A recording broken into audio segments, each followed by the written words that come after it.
If you're grinding hard and building your business, and maybe your team's growing to 5, 6, 10, 15 people now, but what you're becoming is now stressed and you feel you're getting pulled into micromanaging your team because you're losing trust or confidence that the job's going to get done well, but you don't know what to do about it.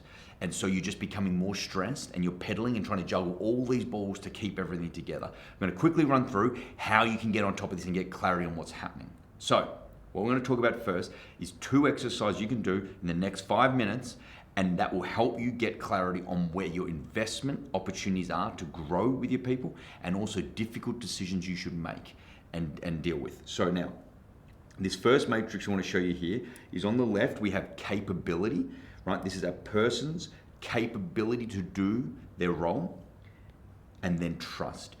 Your level of trust that they are able to do what they need to do, that they own their mistakes, that you trust that they represent your brand, your business in the best way possible. Trust and capability. Now, what I want you to do is plot each person in your team into one of these quadrants. This bottom quadrant here is obviously if they have low capability to their role and you have low trust in them, then that's pretty clear that they shouldn't be part of your team. I'm not saying they're not a good person, but whatever the dynamic is, doesn't sound like they should be in your team. Now, this is where it gets interesting. Now, up here, now we've all had these, and I'm sure everyone's got them. There's like people that are great at getting stuff done. They're highly capable, they do their role well, they get stuff done, but you don't trust them. They could be rude, they could be snipey, a bit of attitude, or you don't know, are they just on their side and they just do stuff because they want to do stuff, but you don't think they actually care about your business or other people around them. People over here, right? So you've got low trust, high capability. So you don't want to put them in front of a client because you're like, I don't know who they're going to represent. That is hard. This doesn't move over here. Obviously, this is the best quadrant. If you've got high capability, high trust, great quadrant. You can't move this person over here. That's a very hard thing to do. Now, this is where the juice is. This quadrant down here, the person that maybe is lacking some of the skills or the capability, right? But you trust them. That is an investment opportunity. These people, there are things we can do to move them up here because this is much harder to find and you can get them up to here. Then people here, obviously that's great. So what you want to find where there's an opportunity is who sits here and how do you tackle this? And there's things like, people like that are better off as contractors, right? You're acquiring their technical skill, but you don't want them in the core of your business driving it because you don't trust them, and trust is the key to it. So this is like, what do I do with people here? This, you don't want them in your team. And over here, how do you invest in them to move them up here? So then now there's a second layer exercise you can do on top of this to then get further clarity on your team and what your current state is. It's called the yes/no thing, and this is something that's spun out of Netflix.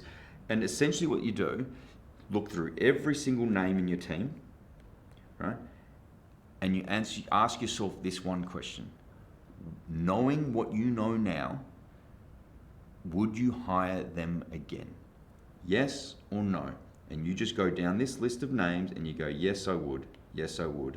No, I wouldn't. Yes, I would. No, I wouldn't. Yes, I would. That will give you clarity on who should you have in your team, right? And these no's doesn't mean you have to immediately go in there and fire them. No. Just means you have clarity that they aren't the right fit for your team, and that should also show up in here. And with those, you start a process of having difficult conversations, real conversations around what's in the best interest of your business, so you can resolve them. And at every point, to maintain the health of your team, you want this all to be yeses. You then look at this matrix and everyone down here that you go, yeah, I trust this person cares, they're just missing skills. Go find coaches and invest into them and get them the capabilities they need to deliver better for your company.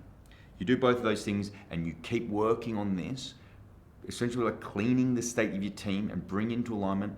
Your stress levels will go down, the team's well-being will go up, and productivity will skyrocket. 5-minute exercise and will bring you a lot of clarity.